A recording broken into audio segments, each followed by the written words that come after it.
I know it's been a long day. I know it. So we need to bring up even more the energy in the room. Okay, let's get on our feet. Let's go. I need a couple volunteers. You guys will work. Come on up here. Here we go. Let me move this here to the side. Okay, here we go. I want you to do exactly what I do, okay? Warm up our hands. Just relax, a little sway, a little foot to foot over here. Oh yeah, that feels good. Feels good. Okay, now what we're going to do here is we're just going to get our larger leg muscles involved. We're just going to get down a little bit here. And then here we go. Okay, there we go. Oh yeah, doesn't that feel good? I'm feeling that energy. Now, I want you to start off real quiet with me here. Ready? Because we got a big night tonight. Okay, you ready? We're saying, yes, yes, yes, yes, yes, yes, yes, yes, yes, yes, yes, yes. Woo! Oh yeah! Ooh! Okay. Thank you. Go ahead and have a seat.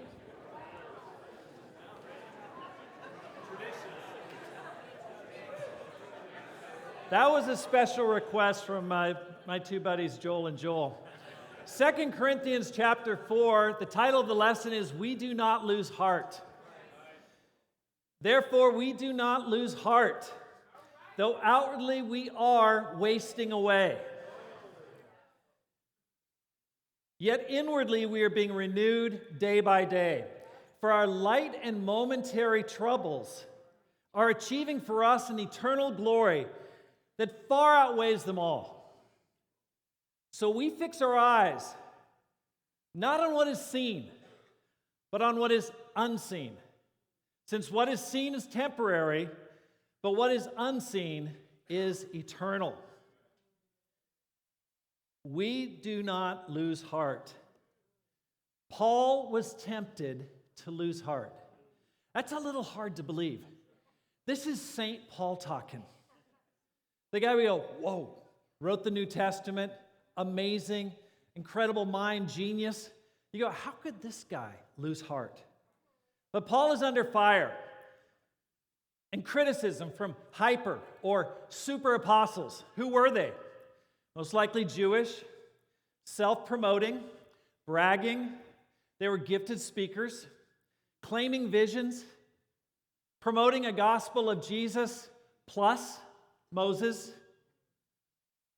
And they picked apart his ministry.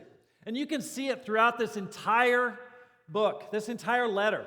Paul is bothered by it. It's gotten under his skin because he keeps going back to it.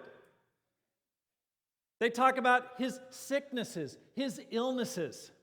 They're going after all of his imprisonments, his beatings, the opposition he's faced, the controversy surrounding his ministry. They're talking about his lack of speaking skill, his rudimentary rhetoric, his ineffectiveness in converting people, and most likely in converting Jewish people. And they use these reasons to disqualify and create distrust between the church in Corinth and Paul. Paul was tempted to quit. He was tempted to become timid or back off. And that's why he said, we do not lose heart. Whenever something is said like that, like when Jesus says, do not be afraid, what do you know? They're afraid. When someone repeats twice in the same chapter, we do not lose heart, he's like saying, we're not going to lose heart. I mean it. He's struggling with it. We have temptations at times to lose heart, don't we? As small church leaders, Satan has us backpedaling, second-guessing ourselves, condemning our past, criticizing our present, and doubting our future. You ever been criticized? That always brings a laugh. You ever been compared to those who are a little bit more skilled than you? You ever been cut down, either publicly or behind your back? Oh, yeah. Oh, yeah. There's a lot of amens going on right there. We face opposition, lawsuits, attacks from within and without the church. We wrestle with disappointment with the results in our ministry. The ministry is not growing as we hope at times. You ever face that? Like, dang it. I want it to grow more. Difficulty finding passionate seekers. You ever study the Bible with kind of a lackluster seeker? You're like kind of, come on, bro. This is amazing. Yeah. I'll get back to you after Christmas. Strong Christians fading into the shadows of pseudo-discipleship. Young Christians making weak commitments to Christ. Where's Joe? I haven't seen him in a couple weeks. This year's been challenging, to say the least. Pam and I were on vacation. We get an email from our core group. Hey, guess what? We got an article from Rolling Stone. We need to do something about it. I'm like, I don't want to do anything about it. I'm sorry I even opened up this email. No, I'm on vacation. No. No.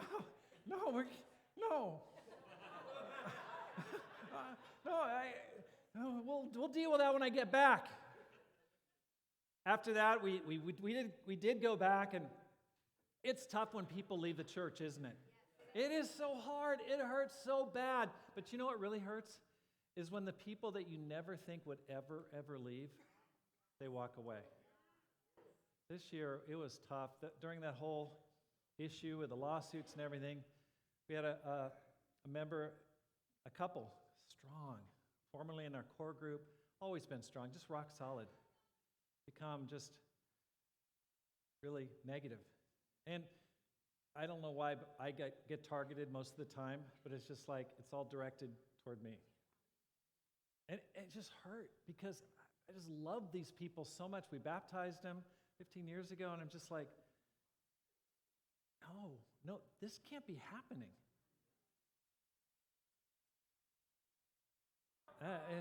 They walked away, and I'm just like, it shook our church. I mean, it's a shaker. I mean, it wasn't just like a peripheral person. This person was central, this couple. After that, in the summertime, we had a deacon couple, and they're super awesome couple. And, they stopped coming to midweek. And we're like, where are they? So Pam and I sit down with them, and it's like, what's going on? Well, our family is, going to a different church. We started going there because they have a children's ministry on Wednesday nights. And I don't like our children's ministry because it's not teaching our kids. And I said, okay, we got a smaller church, but listen, if we can get a children's ministry going, would you come back? I said, yeah. So, man, I've worked on it all summer. Like, I don't know where we're going to get the people to do it, to staff children's ministry on Wednesday and Sunday, but we're going to do it. So we did it, and then they came back one time, and that was it. I called them and said, hey, remember we talked about, like, if I get that children's ministry going, like, you'd come back? And he said, yeah, but there's about 5 other things that I'm not happy with. Just felt like they'd moved the goalposts. It's like, you're like, okay, they're going to come back. Man, that hurt. You love those people. And it's just so incredibly painful. This past year, I've been so excited about this mission planting to Green Valley and Sahuarita. And if you listen to the podcast, you'll hear me talk about it. We're going to do it. It's going to happen. Fall of 2023. We're going to plant another church. I love planting churches. End of July, my administrator pulls me in. We have sandwiches at Baggins Sandwich Shop. He goes, Rob, we got about a month's worth of money in the bank right now. I'm like, should have known that.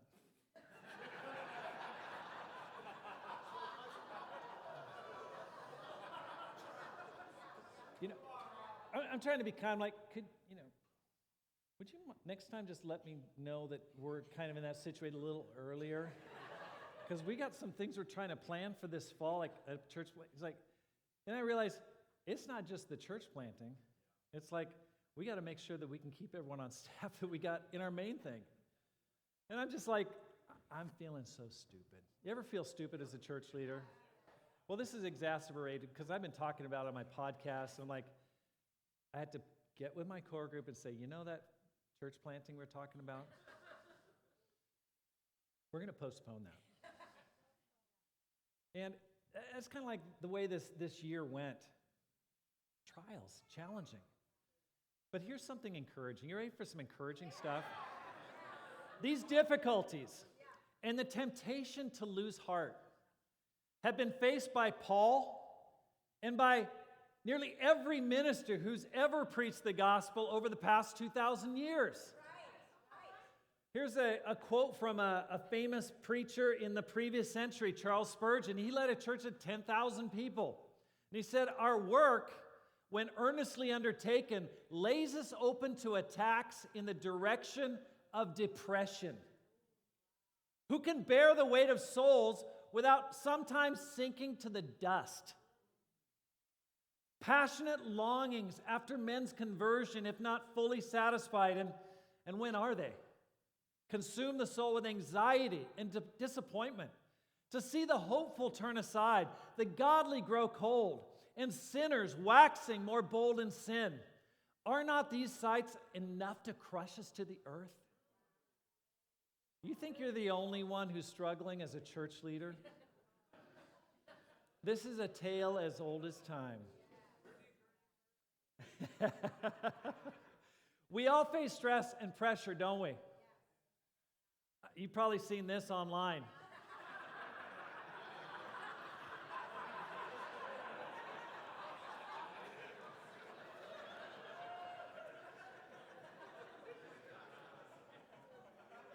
How does Paul not lose heart? He chooses where to focus or fix his eyes. These chapters keep going back to what we see, what we reflect on. Chapter 3, verse 18, what we think about, the light that opens our eyes. The people who are blind, it's all visual. He's using all these visual examples. Paul's identity, his motivation, and the results of his work all flow from his spiritually oriented view of things. Everything depends on how we see the things around us. Perspective shapes response. Paul's worldview defines what things mean to him. In verse 1 of chapter 4, Paul doesn't lose heart. Why? Because of the greatness of the ministry he's been given. It is far superior than the ministry of Moses. It gives life. It doesn't condemn. It brings life to people. In verses 16 through 18, he doesn't lose heart because he's able to find meaning in both the good and the bad that he's experiencing. He was able to confront criticism, trouble, and suffering and turn them into validations of his ministry. As Viktor Frankl, a Holocaust survivor, wrote about in Man's Search for Meaning, he said, life is never made unbearable by circumstances, but only by lack of meaning and purpose. He went on to say, in some ways, sufferings cease to be sufferings. At the moment, it finds a meaning, such as the meaning of a sacrifice. What are you fixing your eyes on right now? What are you looking at? What are you attaching meaning to? Have you ever seen something, heard something that just immediately brought you down? A phone call? Seeing something happen? Hearing about something, you just felt that just immediate, oh God, I don't feel good right now. You know what that's like. Your focus shifts, and boy, it just takes you on a roller coaster ride of emotion. So, what specifically did Paul focus on that helped him to not lose heart? That's the question we have to ask ourselves. We're going to look at two things tonight that he chose to focus on that were his secrets to not losing heart. First of all, Paul's secret number one: focus on the inner person. Though outwardly we are wasting away, yet inwardly we are being renewed day by day. What an awesome passage. Paul acknowledged that outwardly we are wasting away. That makes sense. I like this. Here's an example of a clay jar that holds an oil lamp. That's an oil lamp. And clay jars, they hold and they hide both treasure and light. As has been mentioned many times during this conference, jars of clay, they're cheap, they're plentiful, easily damaged, commonplace, ordinary, and easily replaceable.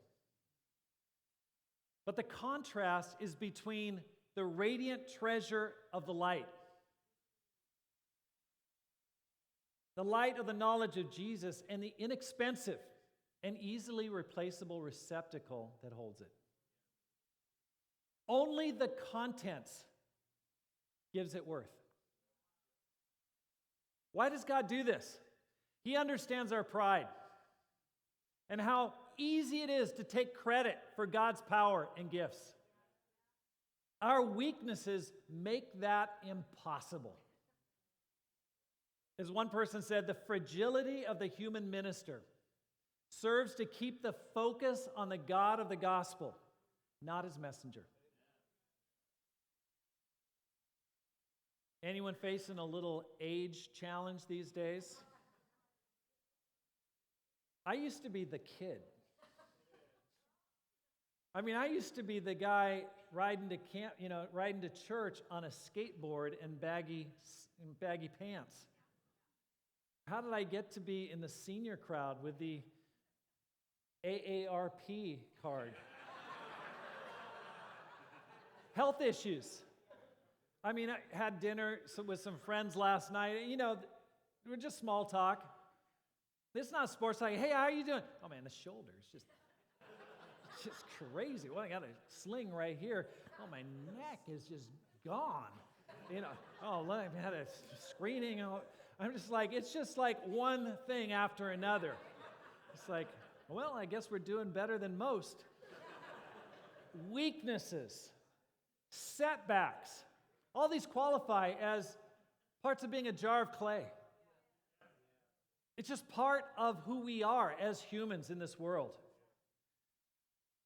In the Sacramento, right above Sacramento, in the foothills there, up by Folsom, there was a couple taking a walk one morning. And they went out on a walk, and hopefully it was a prayer walk, but I don't know if they're Christians or not, but they were just out walking, and they stumbled onto a bunch of cans that were just partially covered. And in these cans was $10 million worth of gold coins. You can Google it. I'm not just making this up. This is actually true. Here's a picture of it. Now, I want to ask you the question. If you were that couple and you discovered this can full of gold coins, what's your first reaction? Honey, that is an amazing can. It's lasted this whole time. Is it a Folgers can? Maybe it's a bean can. You know what? I think we can restore that baby. I think whatever's in there, don't worry about it. Let's just take the can. You're not worried about the can. It's what's in the can, right? No matter, listen, it's so easy for us to compare our clay jars, especially as small church leaders. And we go, man, his clay jar is so much more prettier than mine. It's bigger than mine. And listen, we're all just clay jars. You might have a special, intricate design or whatever, but you're still just a clay jar.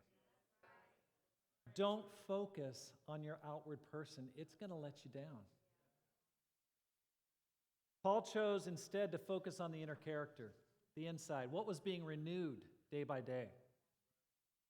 He does that earlier in the chapter when he talks about his character and the inner battle that people are facing in trying to believe the gospel. In verse 2, he highlights his character. What does he focus on? He focuses on his character, his integrity, how he's renounced secret and shameful ways. He doesn't lie.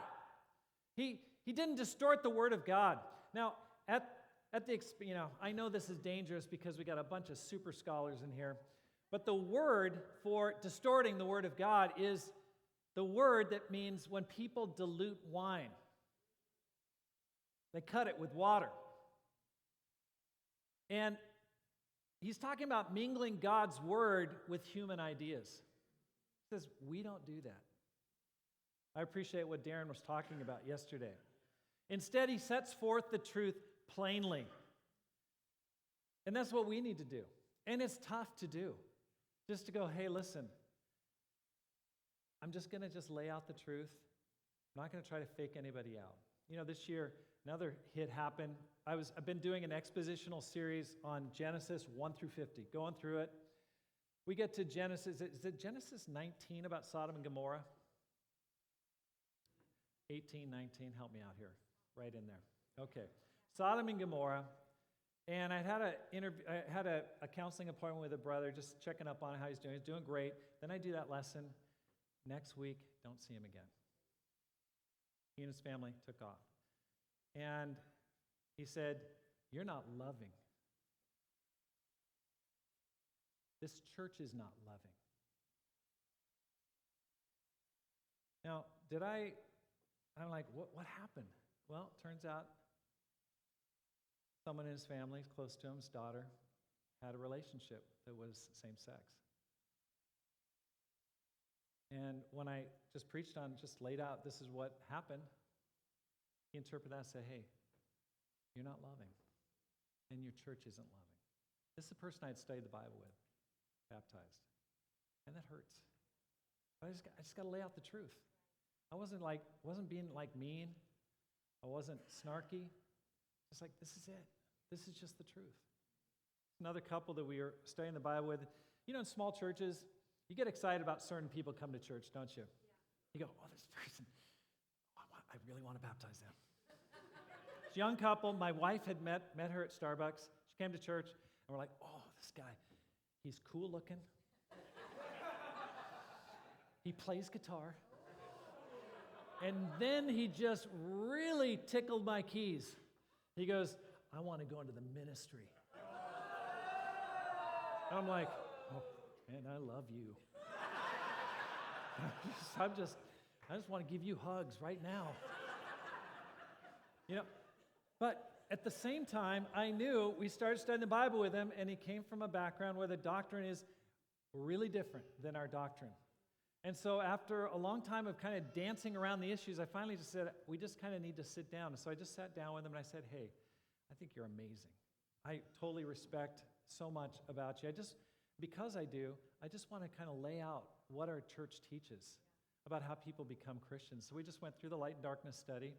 And I said, hey, you can take this or leave it, but this is what we teach. Didn't see him again. That hurts. But I just got to lay out the truth. I can't dilute the truth just because I need a better guitarist than me up on stage. We need to take the time to make sure we're keeping a good conscience. We're focusing on the inner man. I appreciate the efforts and the teaching on, hey, we got to make sure we're looking inside at our relationship with God and how we're connecting with Him, how we're setting a good example for people. When you're living your life with integrity, it gives you so much greater confidence when you receive criticism, doesn't it? Now, I want to just kind of take a little digression here because it's funny. One time I was doing a seminar or a teaching or something. I was doing like a workshop or something. And Alan Gower, do you mind if I just bring you up? Where is Alan? Where is he? Okay, Alan. I love Alan. Thank you. What about that worship? I'm like, oh my gosh. So Alan's like, I go, hey, Alan, you ready for the workshop today? He's like, I had to have a couple shots of whiskey before I came here, Rob. He was joking, of course. I go, what do you mean? He goes, when you start talking about your lists and your to-dos and this and that, I'm like, oh my gosh. And John Lusk has talked to me about that, like, you're really disciplined and do this and you can do this and all this stuff. And I go, okay, I want to just talk to you about what my morning's like, what I get excited about. I wake up, and the thing I love to do is start by reading a spiritual book. Love to read my Bible. And then I've got a little prayer bench. I buy it from the yoga section of Amazon, Enables me to kind of get on my knees and stay there for a long time. And just get on my knees for about an hour. This is like my ideal morning. And just get a little pillow, and I just get on my knees, and I just think about, I am so loved by God. I'll just think through, or I'll just skim through Ephesians 1 and just go, man, I have every spiritual blessing in Christ.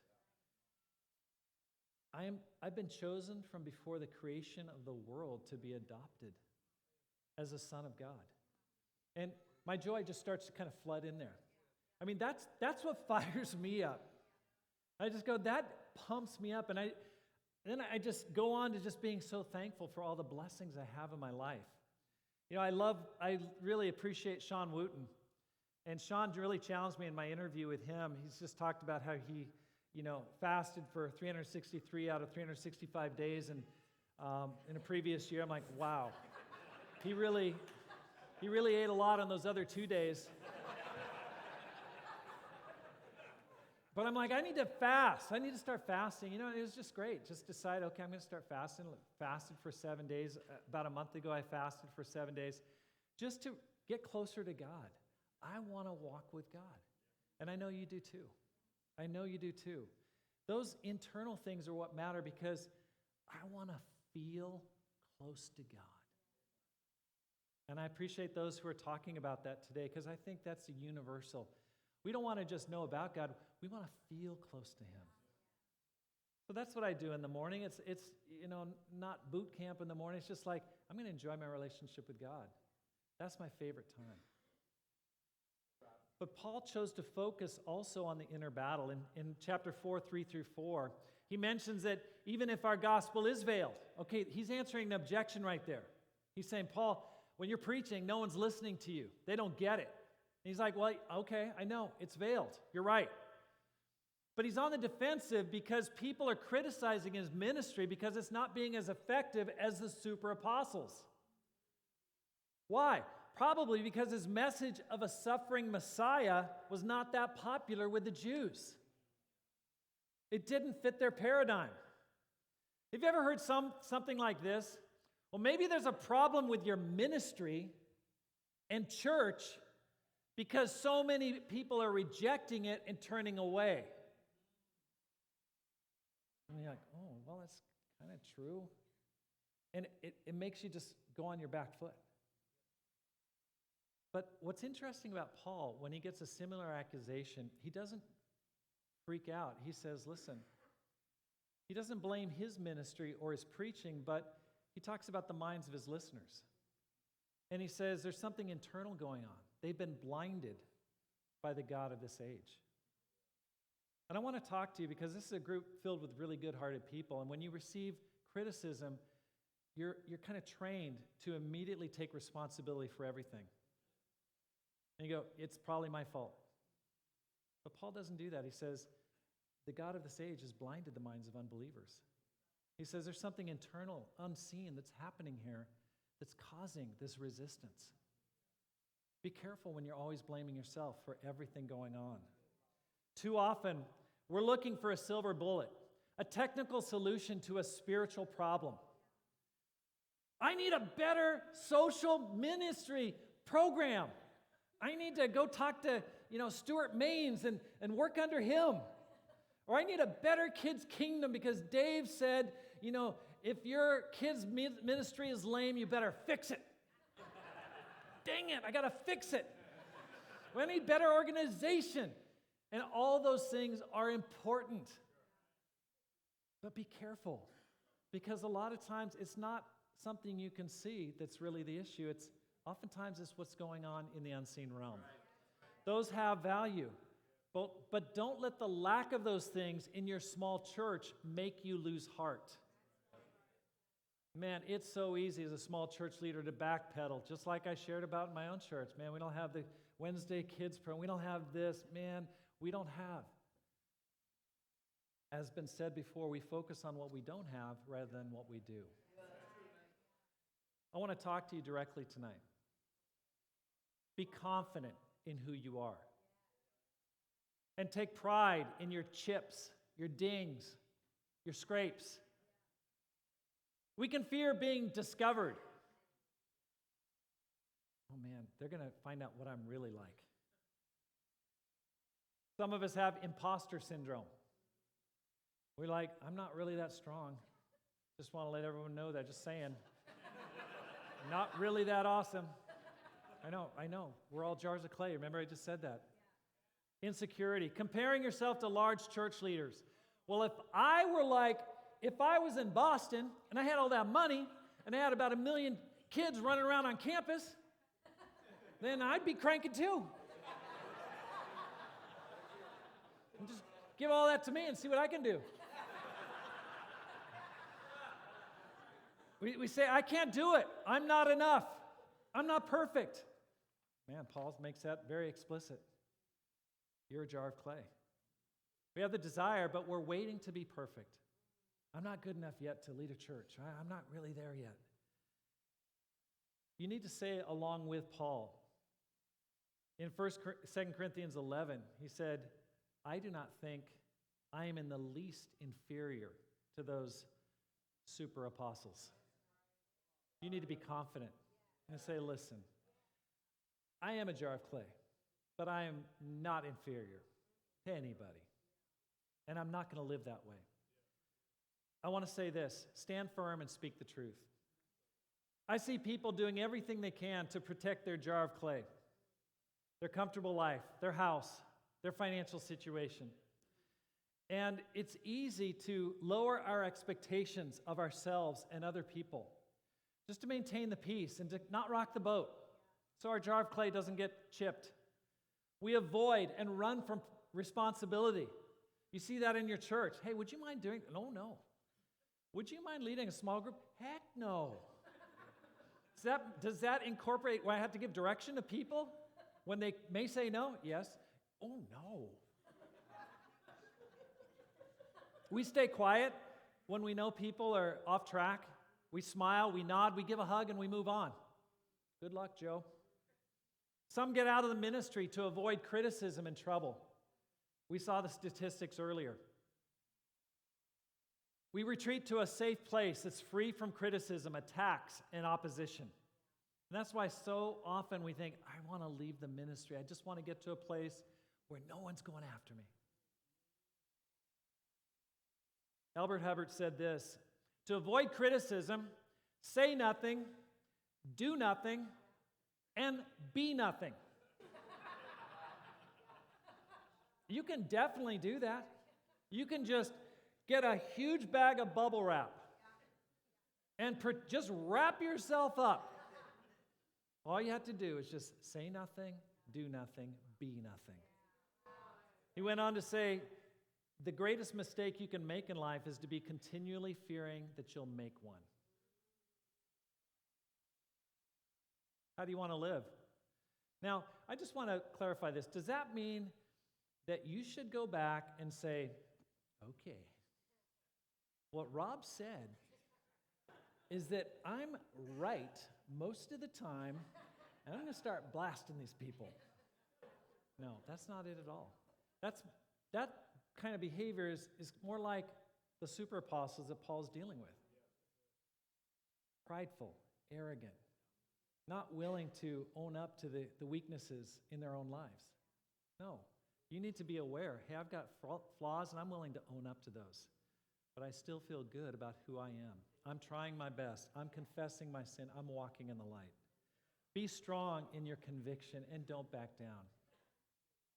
Paul found meaning by choosing to focus on the inner man rather than the jar of clay. This is a room of cracked and chipped jars of clay. By talking to people, you know what I'm talking about. You go, great people. We all got our flaws. But I know many of you. I've talked to so many of you. In my podcast, I love my podcast. You know why? Because I'll interview a person. I go, I think I've ran out of really amazing people to talk to. Then I talk to the next person. I go, that person's pretty awesome too. Oh my gosh. They're just a treasure trove of awesomeness. And it just fires me up. I go, wow, you have so much to be proud of. You've renounced secret and shameful ways. You fought to present the truth plainly. Focus on the inner person. I was talking to a brother today, Mike Hidalgo. He came up to me and he said, hey, I read your book and I planted a church in Clarksville. And I'm like, I just welled up. I was just about to break down crying. I'm just like, that's really inspiring. Really touched me. I was praying over the prayer cards today. And this is Joel Nagel's thing. It was totally his idea. He's like, hey, I want to do a prayer card, prayer room. I'm like, okay. You go with it, bro. But I went in there and I had missed my time, so I got to go back. I want to go in there. And I started praying through the cards and seeing the cards say, pray for my kid. Pray for my kids to become Christians. Pray that my kid comes back. Pray for this church. Pray for the 3 churches. Pray for the churches in the Bahamas to double. I just started to choke up. I mean, I was just tearing up right there. It was like, when it gets right in your throat? You're like, whoa. It was so touching. That's what's so amazing. Let's move on to Paul's secret number 2. Focus on eternal glory. Paul chose to value treasure in heaven over temporary troubles. Why? He's able to maintain his joy in the midst of suffering because he found meaning in it. Suffering is the key word in 2 Corinthians. His sufferings were the very things that his critics were using against him, but he flips it around and he shares it far from disqualifying him. They reveal him as a true minister and disciple of Jesus. Suffering reveals Christ to the world. Suffering and pain is sacred because Jesus suffered. Suffering's evidence that we're following in Jesus' footsteps. What were some of his light momentary troubles? Well, illness, hard work. He talks about it in chapter 11. Prison, flogging, near-death experiences, danger, sleeplessness, ministry pressure, and stress. Let's keep our troubles in perspective, right? We all got our troubles. Paul had an extra load of troubles. But God was leading Paul all around the Mediterranean, recreating Golgotha all over again. That's what he shares about in this chapter. He shares in verse 12 that essentially ministers die so that people can live. You wonder, why am I going through so many tough times? It's probably bringing life to somebody. Probably helping someone to make it into the light. The only thing we have to worry about is, does our suffering reveal Christ's love and character in us? I've talked to so many people. I talked to Kenny Schuster, good to see him again, and fighting through cancer, and yet being so joyful in the midst of it. There's a brother in our church. His name's Dennis. He's an amazing person. He's fighting for his life with esophagus cancer. But the guy's so giving and so loving, it inspires our entire church. Just there in the fellowship, trying to love people as best he can. It's amazing how you can reveal Christ in the midst of sufferings. Why else does Paul choose to focus on eternal glory? Glory is connected to our suffering. In Romans chapter 8, verse 17, there's a causal relationship between the troubles you're facing and the eternal glory that it creates. Now, if we are children, then we are heirs, heirs of God, and co-heirs with Christ, if indeed we share in his sufferings, in order that we may also share in his glory. What is he saying? That the weight of what his ministry is storing up in heaven makes the troubles that he's facing seem light in comparison.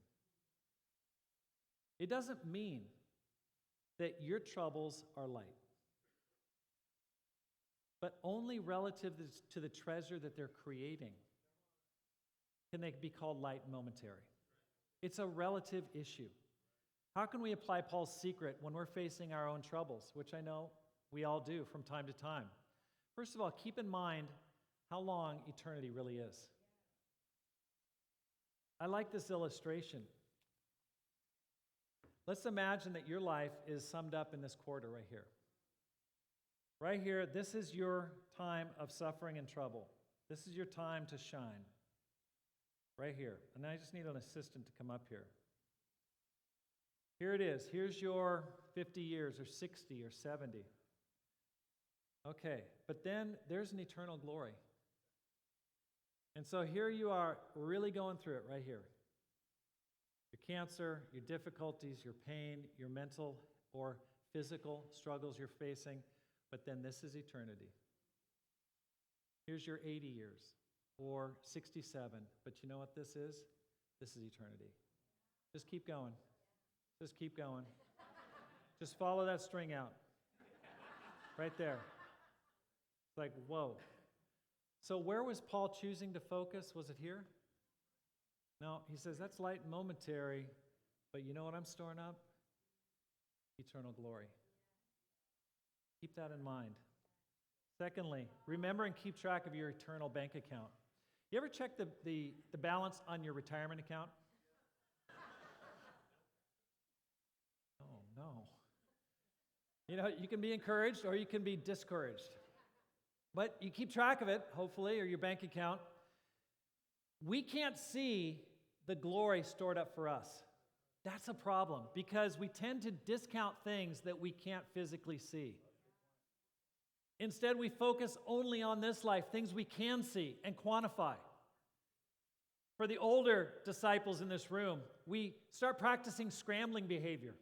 Like, man, I've been pouring my whole life into the kingdom of God. It's time for me to make a buck. I'm going to get out and I'm going to kill it. I'm going to make some money. I deserve it. And so we just scramble. And we go, for the next 20 years that I'm alive, it's going to be like I'm living like a king. Or if we're younger, we pour our talent, time, and resources only into what can be seen. Fire. Financial independence, retire early. It's going to make a killing. I don't want to do ministry. I just want to focus on my financial future. Or not doing ministry because you want to trick out your tent. You know, in chapter 5, 1 through 10, he talks about how this world is like living in a tent. But God has a building for us that's eternal, right? And, you know, listen, living in America, I wouldn't call it a tent. I'd probably call it a yurt. You know, you go to Airbnb, you know, it's kind of cool for a weekend. Hey, let's go stay in a yurt. It's got a couch, it's got a TV, it's even air conditioned. Okay, but still, no matter what, even if you go there, it's still a glorified tent. And that's what this life is like. It's just a tent. It's temporary. Don't interpret troubles as a sign you're doing something wrong. Instead, view them as the price you have to pay to store up treasure in heaven. Paul chose to look at and account for his post-retirement account.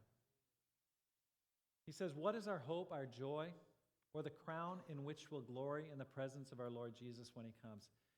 Is it not you? 1 Thessalonians chapter 2, verse 19. Paul was keeping track. He's like, listen, I want to talk to you about the glory. It's you.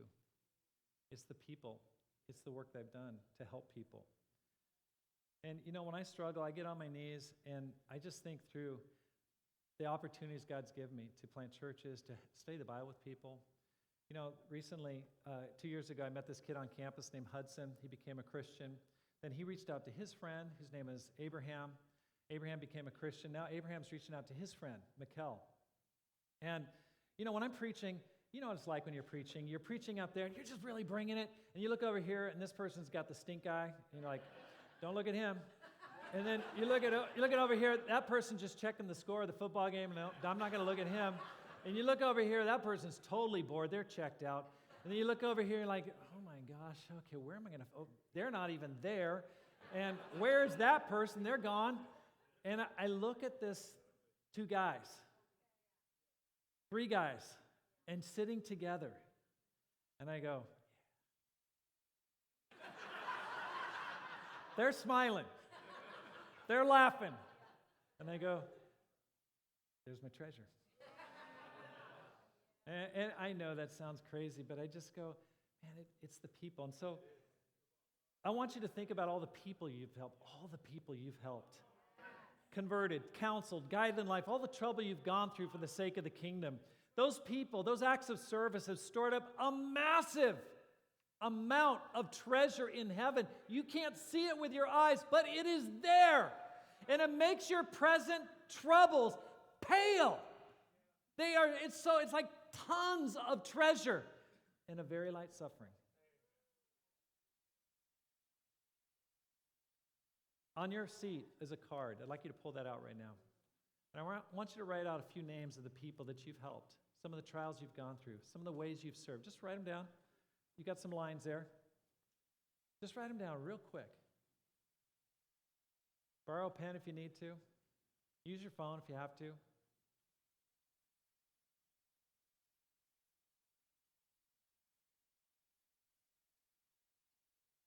Write 2 or 3 names down.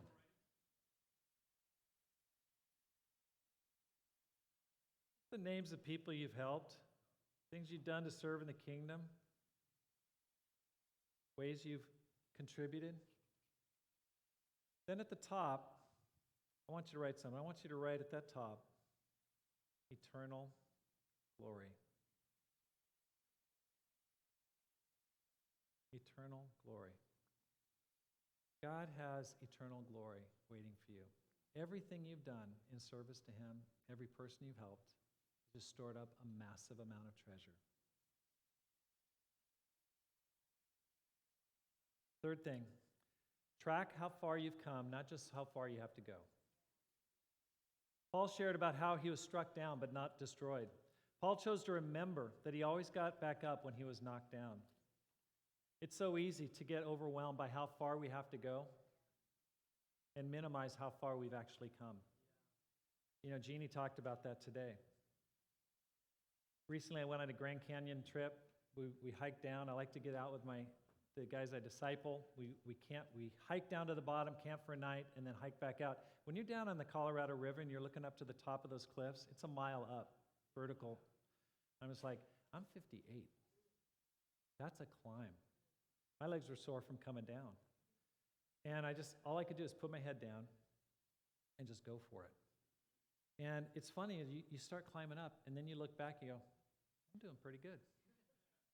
I've made it pretty far.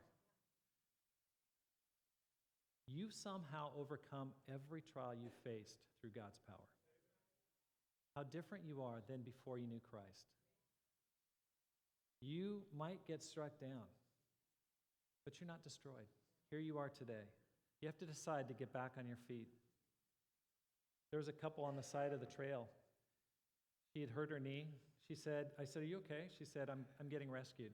Had a knee problem. Spent the night here on the side of the trail. They're a couple of 68. We were walking up.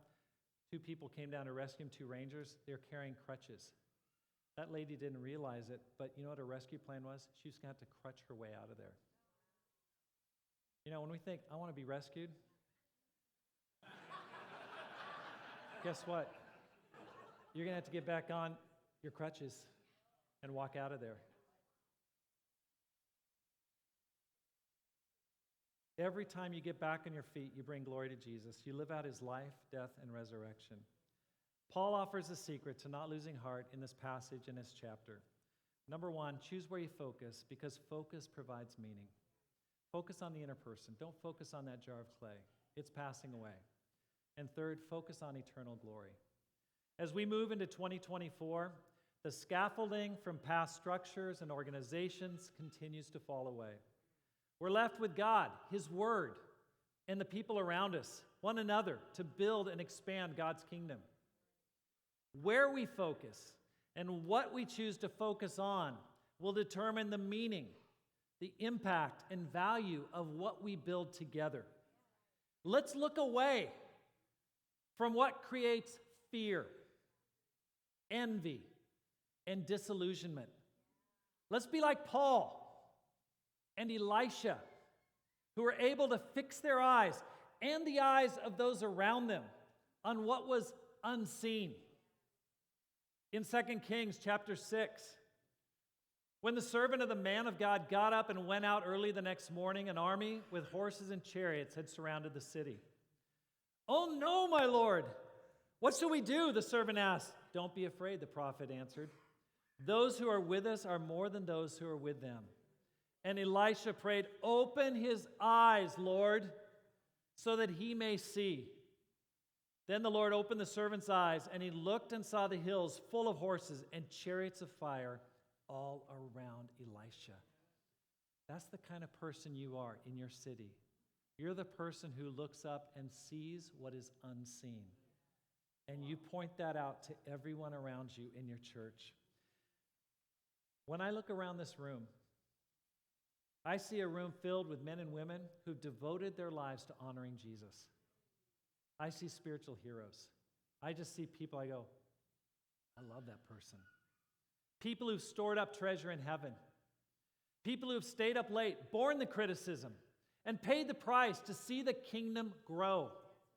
I see people, not perfect people, but perfectly devoted men and women who've used their lives to let the perfect light of Jesus shine through them, who have offered the treasure of eternal life from lives that have been dented and cracked and scarred by the trials of this life.